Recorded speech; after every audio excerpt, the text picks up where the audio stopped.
estenda suas mãos para cá. Quero convidar o presbítero Eliel, que estará ministrando a palavra para nós nessa noite. Senhor nosso Deus e nosso Pai, nesse momento, Deus, quero te apresentar o teu filho que estará fazendo uso da tua palavra nesta noite. E não seja aquilo que ele queira falar, Senhor, mas aquilo que tu tens a tratar com a tua igreja nesta noite. Como foi louvado nesta noite, temos sede, temos fome, Senhor, de ti, Pai. Por isso, fala conosco essas bênçãos que nós te pedimos e que já te agradecemos no teu nome. Amém, Jesus. Aleluia. Saúde a santa e amada igreja do Senhor Jesus Cristo, com a paz do Senhor, amém. Gostaria que os irmãos abrissem comigo no livro de Gênesis. Gênesis, capítulo 3.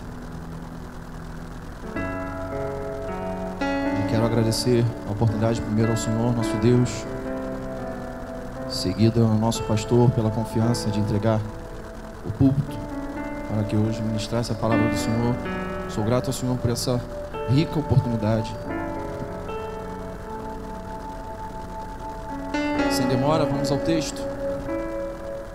Gênesis, capítulo 3, a partir do verso 1. Já está no telão. Ora, a serpente era a mais astuta de todas as alimárias do campo que o Senhor Deus tinha feito. E esta disse à mulher: é assim que Deus disse: não comereis de toda a árvore do jardim? E disse a mulher à serpente: do fruto das árvores do jardim comeremos, mas do fruto da árvore que está no meio do jardim, disse Deus, não comereis dele, nem nele tocareis, para que não morrais. Então a serpente disse à mulher: certamente não morrereis, porque Deus sabe que no dia em que dele comerdes, se abrirão os vossos olhos, e sereis como Deus, sabendo o bem e o mal. E vendo a mulher aquela árvore, era boa para se comer, e agradável aos olhos, e árvore desejável para dar entendimento, tomou seu fruto e comeu, e deu também a seu marido, e ele comeu com ela. Meus amados, esse texto que nós acabamos de ler relata a queda do homem, relata a entrada do pecado no mundo. O pecado, ele rompe a nossa relação com Deus. O homem que antes tinha prazer de estar na presença de Deus, de estar em comunhão com Deus, agora ele tem medo. Ele apresenta uma reação que o move pela culpa.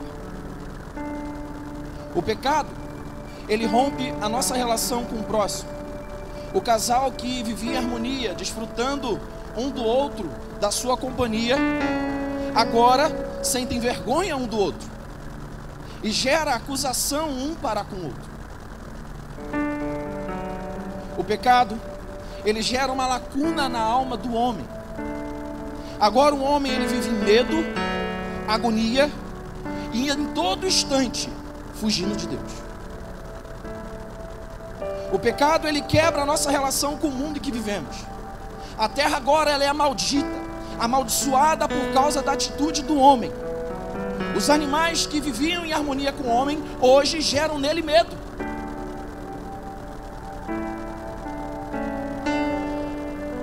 Dessa maneira, meus irmãos, eu quero classificar que o pecado não é nada mais, nada menos que a maior tragédia na vida do ser humano. Não tem a barragem de Brumadinho, não tem o alagamento do Rio Grande do Sul, não tem terremoto no Japão, tsunami nas Filipinas, não tem fome na Ásia, não tem nada disso que supere em gravidade o pecado na vida do homem. Por conta disso, muitos tentam atenuar, eles tentam lidar de uma forma mais suave, às vezes querendo até, pastor, mitificar o Gênesis, a criação. Mas sabe qual é o problema de ter o Gênesis como algo que é apenas uma poesia, algo que apenas Moisés queria à beira do Jordão ilustrar ao povo? isso é você negar o pecado original. Logo, se não há pecado original, não existe queda. Se não existe queda, o homem não precisa de um remidor. Se o homem não precisa de um remidor, todas as escrituras são em vão, porque elas apontam para Cristo, elas apontam para o remidor que viria. Hoje eu quero falar com os irmãos acerca disso, trazer uma abordagem, de repente não tão emocional, mas clara, do que o pecado gera no ser homem, no ser humano, o que o pecado gerou no homem. No capítulo 2, Deus ele vai descrever de forma um pouco mais detalhada a formação do homem. A Bíblia vai dizer que ele vai falar o seguinte: façamos o homem conforme a nossa imagem e semelhança. E assim, a palavra no hebraico, no original, ela vai dizer que Deus decidiu moldar. É como alguém que coloca as suas mãos. Lembramos que toda a criação foi pelo bará de Deus, foi pela boca de Deus, foi pela palavra de Deus. Deus disse: haja luz e houve luz. Mas o homem não. Deus desprendeu tempo. Deus foi ao barro, pegou e moldou o homem. E depois de moldar o homem, ele vai e sopra em suas narinas o espírito. E depois de soprar, o homem tem vida. Eu já quero trazer uma aplicação rápida e breve para vocês, o qual o Espírito Santo ministrou no meu coração. Se o próprio Deus, em eternidade de glória, sabedoria e todo poder, ele tirou um tempo para criar, para se relacionar com o início do homem, porque nós, que entramos dia após dia por essas portas, nós que dizemos que Ele é santo e poderoso e nós o louvamos, muitas das vezes não temos a coragem de uma vez na semana dobrar os nossos joelhos, ir até Ele e pedir: Senhor, molda-me segundo o Teu querer e a Tua vontade. Falamos que amamos Ele, mas não fazemos da mesma forma que Ele nos ensinou, que é desprender tempo para a relação.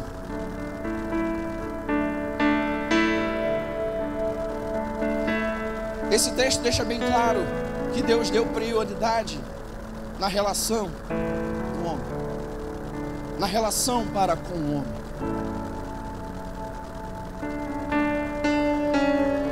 Então Deus ele faz o Éden, faz brotar toda a árvore, e a árvore do conhecimento do bem e do mal.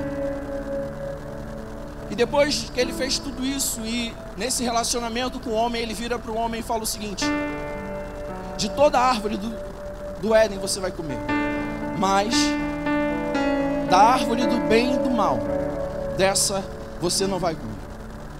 E essa semana, no final de ano, um jovem me fez a pergunta: Eliel, por que Deus ele coloca essa árvore no meio do jardim? Era de boa vontade fazer isso? Era para que houvesse realmente a tentação? Eu fiz uma segunda pergunta para ele e falei o seguinte: você aprisiona quem você ama? Você coloca do seu lado preso, sem dar opção alguma, alguém que você diz que ama? Quando Deus ele pega aquela árvore e coloca no meio do jardim, ele está falando para o homem: eu quero ter relacionamento contigo, mas se você quiser sair, está aqui. Deus ele quer ter liberdade contigo e comigo, mas em todo momento ele deixa uma porta aberta. Se você não quiser, pode ir. Essa não é a vontade dele. Mas você quer? Decida hoje. Aí vamos ao texto, Gênesis capítulo 3. Gênesis capítulo 3, a Bíblia vai dizer, e vai logo trazer à luz um dos personagens daqui. Ora, a serpente era a mais astuta de todas as alimárias do campo que o Senhor Deus tinha feito. Deus, pastor, obreiros, fez a serpente astuta. Deus fez a serpente um animal com perspicácia. De repente, para na hora de sair de algum perigo, ele fosse perspicaz. Então isso era um atributo, isso era algo inerente à serpente. Mas o problema, meus amados, é que muitas das vezes o inimigo usa algo que é inerente não só da serpente, mas também nós, para colocar em prática os seus propósitos. Quer ver um exemplo bíblico? Mateus 16, Jesus chega para os discípulos e fala: que diz, pois, os homens ser o filho do homem? E eles vão falar: João Batista, um dos profetas. E Jesus chega: quem vós dizeis que sou? E Pedro, tomando a palavra, e chega: tu és o Deus, o Cristo, o Filho do Deus vivo. Pedro, ele não pensa, não titubeia, ele já logo dá a definição. Mas quando Jesus no mesmo capítulo fala: eu estou indo ser pregado na cruz, eu estou indo me entregar para a salvação dos homens, o mesmo Pedro que foi usado para dizer que Cristo era o Senhor, ele com a mesma intrepidez, ele com a mesma ousadia fala: não faças isso contigo. Qual é a palavra de Jesus para ele? Para trás de mim, Satanás. O mesmo talento e a mesma intrepidez, a mesma ousadia que Pedro usara para reconhecer que Jesus era o Senhor, Satanás se aproveita disso para tentar de repente desmotivar Jesus de fazer o que ele veio fazer. Eu quero já trazer para mim e para você: cuidado com seus talentos, porque se você não coloca aos pés de Jesus, consequentemente você vai colocar diante da tua natureza pecaminosa, consequentemente você vai colocar diante de Satanás para que ele use você. Cuidado, coloca hoje aquilo que Deus tem a fazer através de você aos pés de Deus, entrega a Ele, seja a ferramenta na obra do Senhor, para a glória em nome dEle.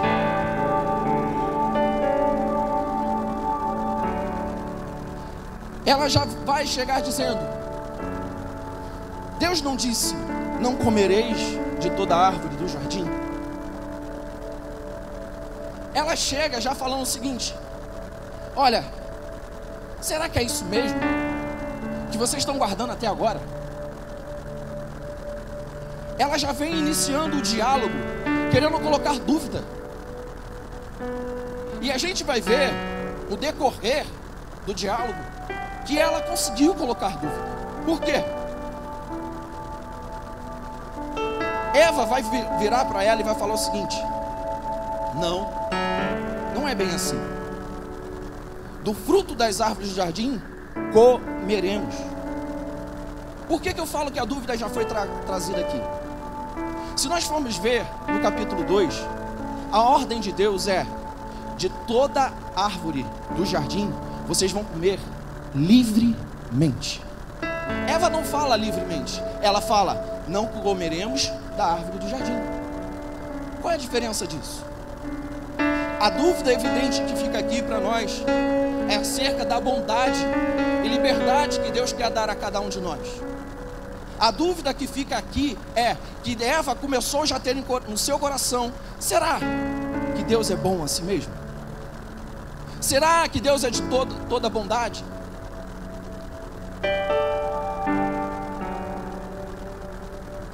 E depois ela vai acrescentar: a gente não vai só comer, mas a gente não vai comer e nem vai tocar. Antes ela omite: não comeremos livremente. Agora ela acrescenta. Eu não sei se por desconhecimento da palavra, eu não sei se por já a dúvida já está grande em seu coração, mas ela, por algum motivo, ela quer defender Deus aqui. Ela quer acrescentar coisas onde Deus disse que não tem. Ela quer fazer acréscimos na palavra de Deus, e isso é um perigo para nós. Se Deus falou até aqui, é até aqui, não vai adiante. Você não precisa cair na besteira de querer defender Deus. Ele não precisa da minha e da sua defesa.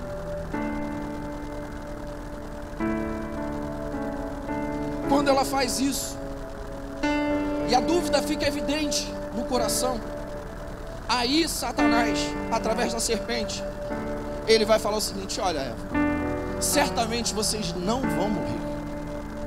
Porque Deus sabe que no dia que comerdes, se abrirão os vossos olhos e serão como Deus, sabendo o bem e o mal. Meus amados, aqui mais ou menos já começa indo para o final desse diálogo. E o que eu acho incrível desse diálogo é que primeiramente ele não deveria nem ter ocorrido. O que eu acho mais impactante nesse diálogo é que ele não deveria nem ter existido. Eu lembro de uma certa feita, eu estava na igreja fazendo uma coisa que tinha sido determinada, e um certo homem veio para mim e colocou uma dúvida no meu coração acerca da liderança. O pastor sabe, né? Não sei se o pastor lembra disso.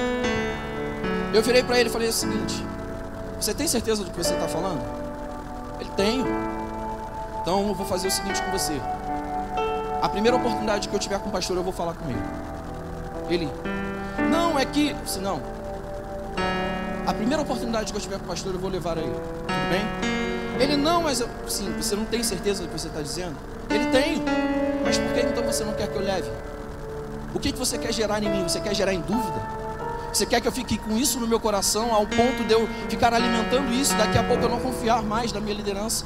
Daqui a pouco eu não confiar mais no meu irmão. Daqui a pouco eu não confiar mais naqueles que estão como autoridade sobre a minha vida. Meus amados, cuidado para quem nós emprestamos os nossos ouvidos. Cuidado para quem nós damos crédito ao falar determinadas coisas e guardar no nosso coração. Cuidado.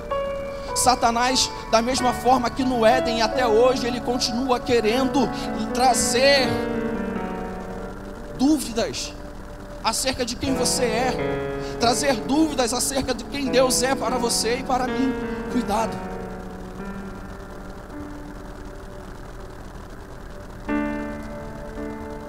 O texto vai continuar. Verso 6 vai dizer: então, vendo a mulher que aquela árvore era boa para se comer e agradável aos olhos, árvore desejável para dar entendimento, tomou do seu fruto. A palavra no início lá, vendo, no hebraico ela quer dizer ra'á. Ra'á é examinar. Ra'á é perder algum tempo, é dar alguma importância, é pegar algo e ficar um tempo ali, olhando, examinando, prestando atenção. Eva, ela desprende tempo para prestar atenção onde ela não deveria prestar atenção, mas ela não desprende tempo para de repente saber de verdade o que Deus falara. Eva desprende tempo em coisas que iam levá-la à queda, mas não desprende tempo de repente chegar: peraí, de repente, deixa eu... Deus daqui a pouquinho está chegando aí no jardim, deixa eu lá falar com ele se é isso mesmo.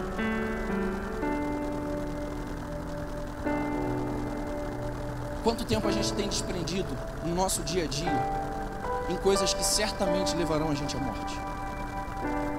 Quanto tempo nós temos desprendido na nossa vida espiritual, na nossa vida eclesiástica, que certamente não terá fruto algum?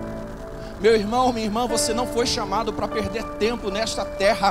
Você foi chamado para fazer aquilo que Deus já lhe capacitou, já lhe chamou para você fazer. Eu não fui chamado aqui para passar tempo. Eu não fui chamado aqui para apenas estar em um momento entre irmãos, em um momento em comunhão, em um momento onde a presença do Senhor vem. Eu fui chamado para ser filho de Deus e testemunhar acerca dele. Não perca tempo, não desprenda tempo naquilo que não vai te levar a fazer aquilo que Deus te chamou. E no restante do versículo, como eu estava lendo, ela vai falar o seguinte: e ela viu que a árvore era boa para se comer, agradável aos olhos, e árvore desejável para dar entendimento. Quando Satanás ele veio tentar Eva aqui, ele mostra para ela algo o qual o Senhor já tinha mostrado. Lá no capítulo 2, verso 9, Deus vai falar que Ele colocou e plantou no jardim árvore boa para se comer, boa aos olhos. Mas qual é o acréscimo que Eva conseguiu contemplar aqui? É que a árvore era desejável para dar entendimento. Não é errado nós vermos algo e achar legal. O apóstolo Paulo vai falar na sua epístola para Coríntios: tudo me é lícito, mas nem tudo me convém. Existem coisas que parecem até legais, você achar que é legal, mas não convém você estar perto.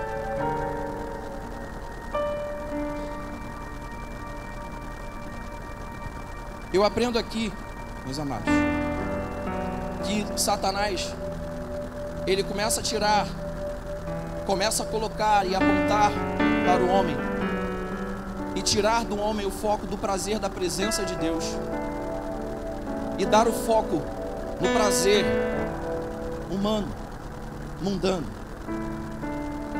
O desejável aqui, quando a gente vai ver a raiz da palavra, é fonte de prazer. O entendimento aqui é prosperar. Eu meio que vejo Eva olhando assim: eu não mereço apenas estar nessa posição, eu mereço mais. Eu não mereço apenas estar acomodado onde Deus falou: fique aqui, guarda o jardim, lavra a terra. Eu não mereço estar apenas aqui, eu mereço ir além. E muitas das vezes Satanás vai chegar com essa historinha para nós: pô, você não merece ser apenas um membro de banda, você tem potencial de crescer. Você não merece ser apenas uma pessoa que sobe no púlpito e adora. Não, você tem potencial para ser mais. Você não merece apenas dar testemunho na rua, você tem que ser além. Ele começa a mexer com o desejo humano, ele começa a mexer com a concupiscência do coração humano. E a fonte do pecado é não estar no prazer o qual Deus determinou, mas sim buscar prazeres o qual foi proibido. O jardim Éden significa jardim dos prazeres, jardim do prazer. E qual era o maior prazer no Éden? Toda a viração do dia, Deus descia com a sua presença, e ali habitava com Adão, e ali habitava e falava com Eva. Esse é o prazer. Mas o que Satanás vem apresentar? Você pode ser além disso. Você pode ter mais do que apenas ter a presença, você pode ser como Ele.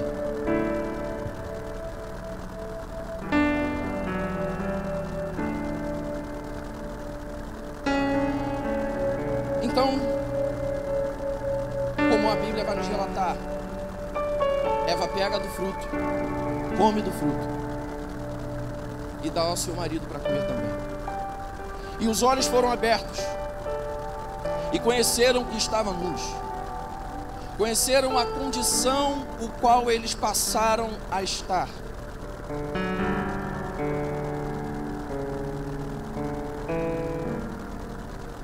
Meus amados, quando Moisés ele escreve isso ao povo que tinha saído do Egito, ele traz uma das piores vergonhas para aquela época. Estar nu naquela época era uma vergonha ao ponto da pessoa querer tirar a própria vida, se ela fosse vista nua em público. E às vezes o desejo do nosso coração e as nossas concupiscências nos levam a esta posição. Mas o Espírito Santo de Deus que está na casa, Ele quer te dizer: hoje eu estou aqui para te tirar desta posição, te tirar deste entendimento, te levar de novo ao prazer da presença do Pai. E eles cozeram folhas de figueira, numa tentativa humana, numa tentativa de tentar resolver com o próprio braço, na própria força, aquilo que havia acontecido com eles. Só que na viração do dia, eles começam a escutar a presença de Deus. Meus amados, o problema de nós querermos resolver as coisas com as nossas próprias forças, dar o nosso jeitinho, é que eu consigo esconder do Samuel. Eu tapo aqui, Eu consigo até esconder da minha esposa. Eu viro aqui, bloqueio meu telefone, dou a senha para ela. Eu consigo esconder de muitas pessoas, mas daquele que a tudo é patente. E sabe o que eu acho mais estranho nisso tudo? Mais estranho não, perdão. Mas o que eu acho mais absurdo nisso tudo é que Adão tinha conhecimento de quem era Deus, e ainda assim tenta se esconder. Ele sabia quem era o Senhor, mas ainda assim ele vai para trás da árvore. Olha o que o pecado faz com o homem: deixa o homem burro, deixa o homem tolo. O salmista vai falar no Salmo 139: se eu fizesse a minha morada na alva, ali o Senhor estaria. Se eu fosse mais profundo do Sheol, ali o Senhor estaria. De onde eu me esconderei da sua face? De onde eu me esconderei do seu espírito? Não há possibilidade para você, na sua condição, de se esconder de quem o Senhor é.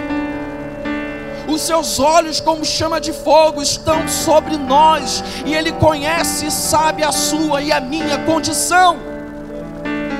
Não tente, não caia na tolice de tentar se esconder para mim. Eu não tenho poder de te dar vida,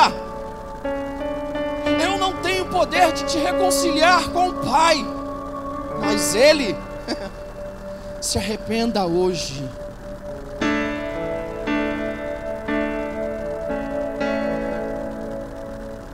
O pecado gerou medo no coração do homem. O pecado gerou um esfriamento no coração do homem. Onde antes a presença era prazerosa de se compartilhar, pastor Rogério, agora essa presença gera medo, gera vergonha. Onde antes, na viração do dia, era a expectação do homem: cadê o Senhor? Já está vindo, será que vai chegar agora? E quando nós olhamos para nós mesmos, quando chega um momento como esse de estar ante a presença de Deus, como é que fica o nosso coração? Será que eu fico na expectação de chegar mais um culto? Será que eu fico na expectação de estar diante da presença dEle, de dobrar os meus joelhos no meu quarto? Será que eu fico nessa expectação? Já fica um alerta. Se você tem prazer na presença de Deus, o teu coração vai arder, como foi cantado aqui pela diaconisa Ana Paula. O seu coração vai arder de estar na presença dEle, de estar de joelhos com Ele, de estar deitado falando com Ele, de estar dia a dia ouvindo louvores, de estar dia a dia meditando na sua palavra. Agora, se você não tem prazer nessas coisas, onde está teu prazer? Deus, Ele chega e chama: onde está? Deus, sendo onisciente, precisaria perguntar: Adão, onde você está?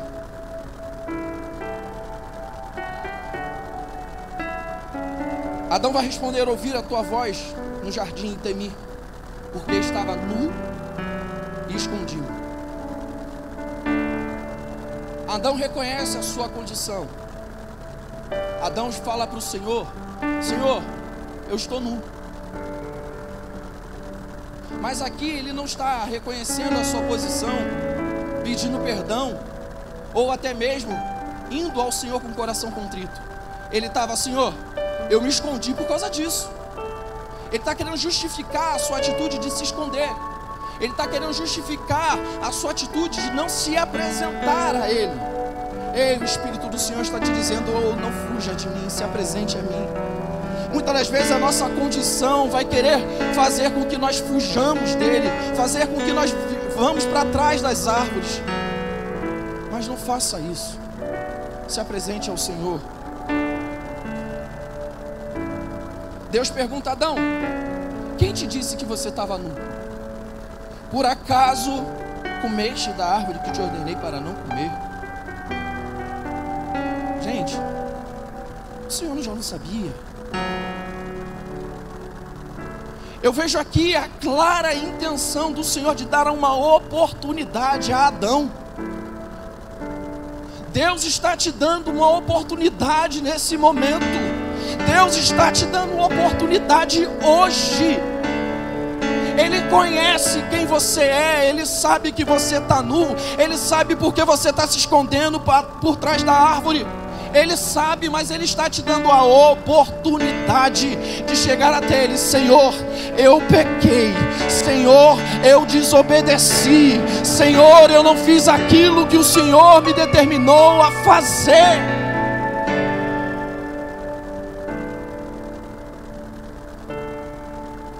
E aqui eu vejo, pastor, que a nossa condição muitas das vezes vai determinar para onde a gente vai correr. Se eu ainda tenho prazer na presença, eu vou para Ele. Mas se eu dou mais importância à minha vergonha, eu corro dele. Que seja quebrado hoje dos nossos olhos e do nosso coração todo orgulho que nos impede de chegar mais perto de Deus e nos apresentarmos a Ele e falarmos: Senhor, limpa-me e serei limpo, purifica-me e serei purificado. Hoje as águas do Espírito Santo estão sobre a igreja. Aqueles que assim quiserem entrarão nela e serão limpos.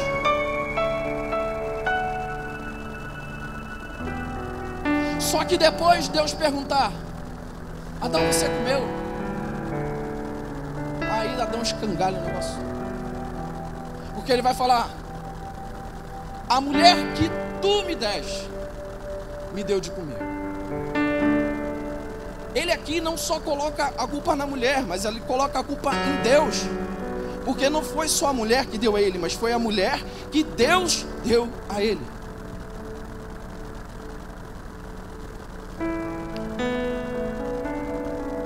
Me faz lembrar de Davi. Davi tinha pecado com Betseba. Davi tinha entregue Urias para que ele fosse morto. Davi, como rei, estava escondendo tudo, estava tudo bonitinho, ninguém sabia. Mas chega um momento que vem um profeta e vem contar uma história para Davi. Davi, um certo homem tinha uma única ovelhinha, guardava, e tinha um outro que tinha muitas ovelhas. Vocês conhecem a história? E vem o viajante, aquele que tinha muito, pega a única ovelhinha desse homem, mata e dá para o viajante comer. Davi chega para Natã e fala: que esse homem seja morto. Natã aproveita a oportunidade: esse homem é você, Davi. Ele entrega a condição que o rei se encontrava. Ele entrega: Davi, você mesmo está se condenando, olha a tua condição. O que Davi faz? Pequei contra o Senhor. Ele em nenhum momento reluta. É por isso que lá em Atos 7, quando Estevão vai dar testemunho dele, ele vai falar: Davi, homem segundo o coração de Deus. A gente vê outros relatos, por exemplo, Saul peca, oferece sacrifício. Samuel chega lá: o que tu está fazendo, homem? Olha, o povo estava me apertando, o povo estava indo embora. A culpa nunca era dele, a culpa era sempre dos outros. Será que nós não fazemos assim? Nunca assumimos a responsabilidade dos nossos erros, nunca assumimos a responsabilidade daquilo que nós fazemos. Sempre são os outros, sempre são os outros. Mas espera aí, quem fez? Ainda que Satanás estivesse ali, arquitetando, quem comeu? Quem desobedeceu?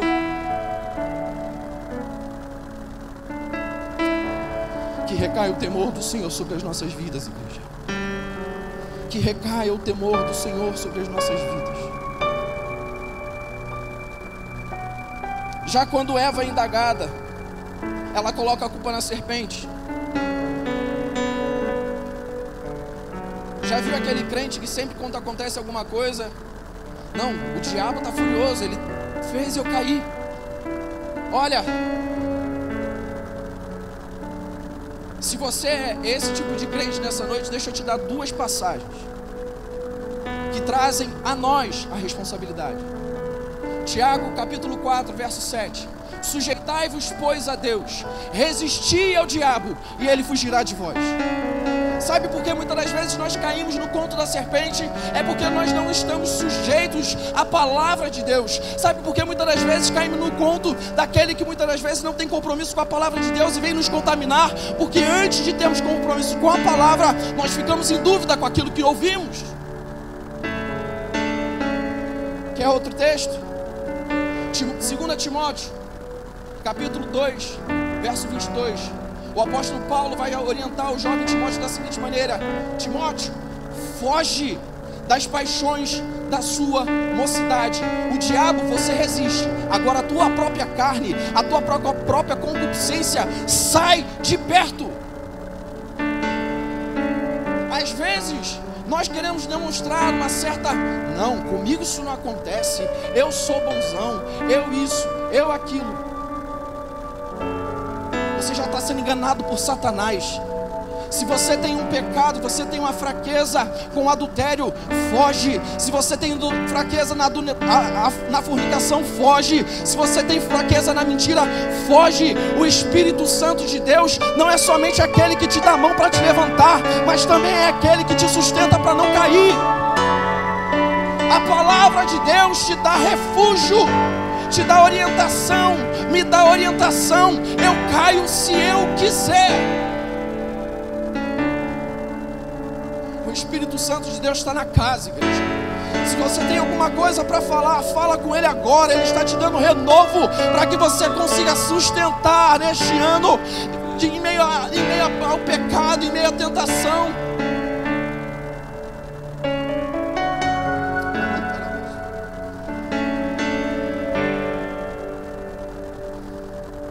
Deus então aqui, Ele traz ao homem e à mulher as consequências do seu pecado. Antes, tudo que era feito no prazer, agora seria com suor, dor e sofrimento até a morte. Mas glória a Deus que não parou por aí. Esse Deus que trouxe a consequência do erro, a consequência do pecado, porque Ele mesmo já havia falado, certamente vai morrer. Esse Deus não é um Deus que é pego desprevenido. Não é um Deus que é pego de surpresa. Isaías 43 vai falar: antes que houvesse dia, eu sou. E não há quem possa fazer escapar de minhas mãos. Operando eu, quem impedirá?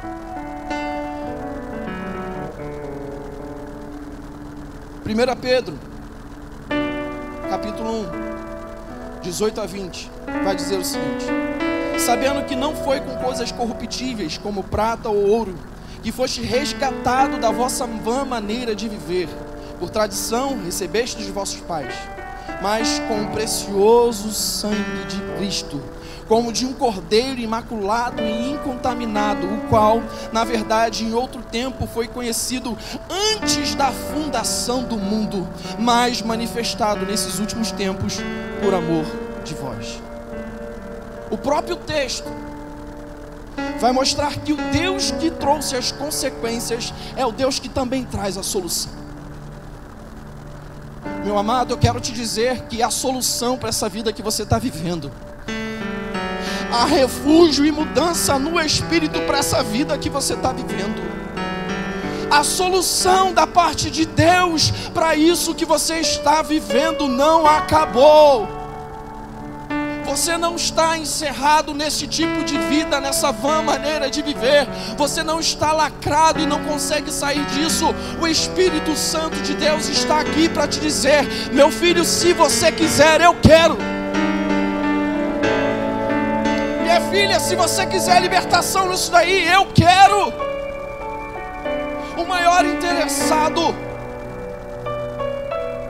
em que você saia desse estado é aquele que foi lá no pó com as suas mãos e te formou, soprou o Espírito para te trazer vida.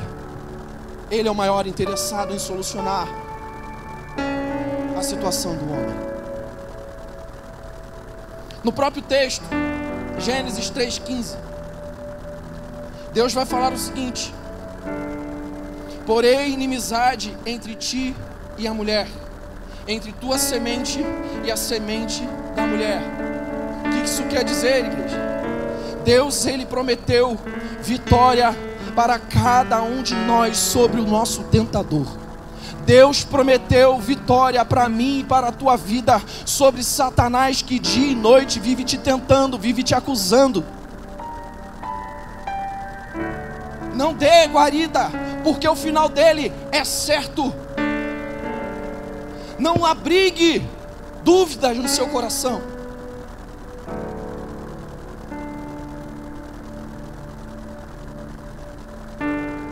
A Bíblia vai falar em Colossenses 2,15: e despojando os principados e potestades, os expôs publicamente, e deles triunfou em si mesmo.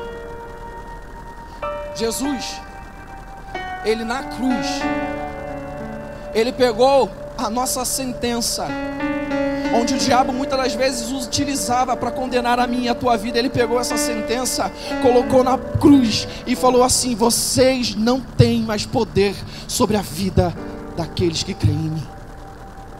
Na cruz Ele trouxe vergonha, na cruz Ele trouxe desprezo a Satanás. Você só vive sob influência dele se você quiser, porque um dia Cristo se revelou para nós, subiu no madeiro, se entregou pela minha e pela tua vida. O mesmo Deus que trouxe a consequência do meu e do seu pecado, hoje está te mostrando: tem saída, tem saída. Olha para a cruz, olha para Jesus.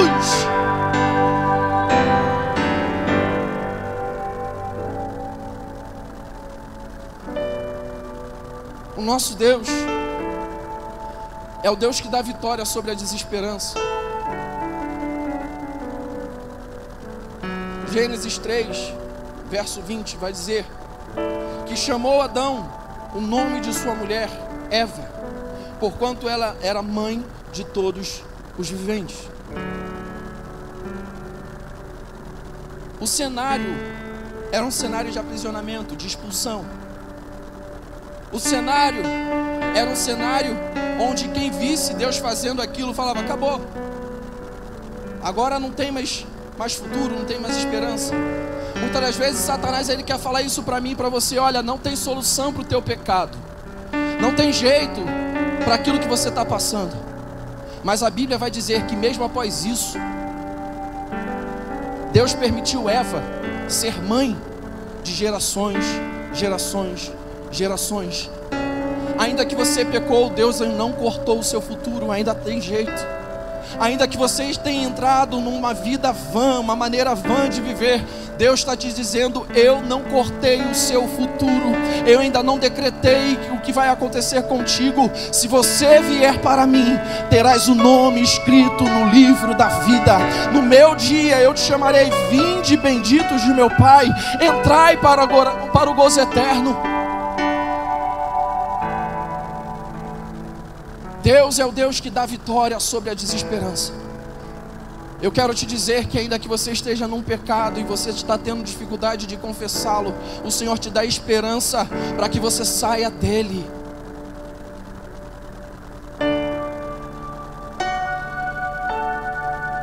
O nosso Deus, em Gênesis 3:21, vai dizer que fez o Senhor Deus a Adão e a sua mulher túnicas de peles e o vestiu. A ideia aqui não era na melhoria da vestimenta, não era trocar uma vestimenta de folhas de figueira por uma vestimenta de pele de animal. A ideia aqui era trazer um entendimento para todo mundo que sem derramamento de sangue não há redenção. A ideia aqui era mostrar e trazer para o povo o cumprimento do ritual cerimonial, o qual eles, ano após ano, dia após dia, iam e sacrificavam. A ideia aqui é trazer para o homem que ele não consegue ser salvo por ele mesmo, porque quem costurou as folhas de figueira foi o homem. Mas o Senhor: calma aí, deixa eu fazer o seguinte, deixa eu jogar sangue sobre você. Porque naquele momento, quando ele corta aquele animal e tira a pele daquele animal, ele não faz como antigamente, que preparava a pele, deixava secar, preparava o couro, deixava ele secar para depois costurar e colocar. Não, assim que ele costura, assim que ele corta o animal, ele pega a pele e joga sobre o homem. Nós não precisamos saber tanto de anatomia assim, ou veterinária, para saber que uma pele que acabou de ser retirada de um animal e colocada sobre um homem, vai sujar ele todo de sangue. A ideia central aqui era mostrar que lá na frente existiria um que derramaria o seu sangue por cada um de nós. Deus, ele dá vitória do pecado a todo aquele que está debaixo e remido pelo sangue de Jesus. O Deus que trouxe a condenação, a consequência do pecado, é o Deus que hoje está te falando: lá atrás eu derramei sangue para simbolizar. Lá atrás o meu filho subiu no madeiro e derramou o seu sangue agora para perdoar. Gostaria que a igreja se colocasse de pé.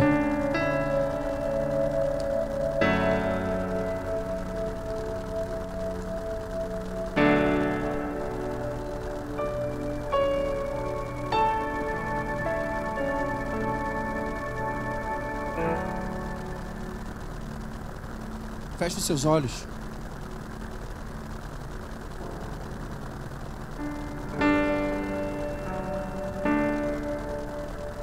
Eu quero orar primeiro por você que se encontra nessa condição, por mim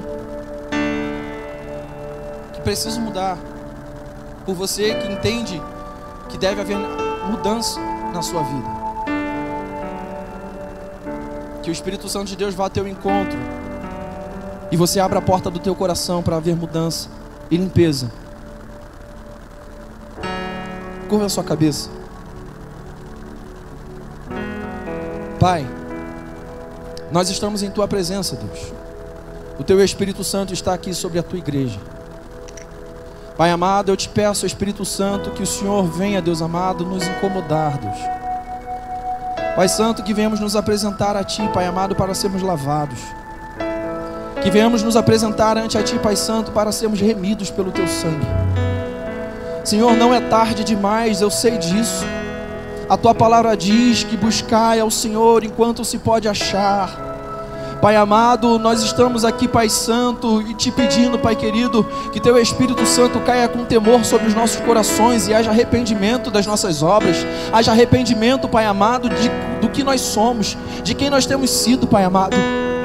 Mas Deus, da mesma sorte, Pai Santo, todo quanto se arrepender, todo quanto, Pai amado, entender, Pai querido, que precisa mudar, que precisa, Pai Santo, estabelecer, ó Deus amado, um marco na sua vida, um marco de mudança. Pai amado, eu te peço que Teu Espírito Santo caia sobre a vida deste, encha do Teu Espírito Santo, Pai amado, traga a Tua alegria, traga a Tua paz, o Teu gozo, traga o entendimento, Pai querido, que só há vida aos Teus pés ante a Tua presença. Muito obrigado, Deus, pelo Teu falar em nossas vidas. Muito obrigado, Pai amado, pelo que o Senhor há de fazer. Assim eu te rogo e te agradeço em nome de Jesus. Amém. Existe alguém no nosso meio que precisa confessar esse Senhor como Deus de sua vida, que precisa reconhecer a sua condição, entregar a sua vida a Jesus Cristo, ser lavado, remido, ser purificado. Não existe outro caminho, meu filho. Não existe outro caminho, minha filha. Ou você confessa Ele perante os homens e Ele vai te confessar perante o seu Pai, ou você o nega e Ele também te negará. Senhor, não quero que o Senhor Deus te dê uma outra oportunidade, e que a presença dEle seja muito mais prazerosa para mim e para você do que os desejos do nosso próprio coração. Assim eu agradeço a oportunidade. Não quero que me se perca. Desejo de te adorar.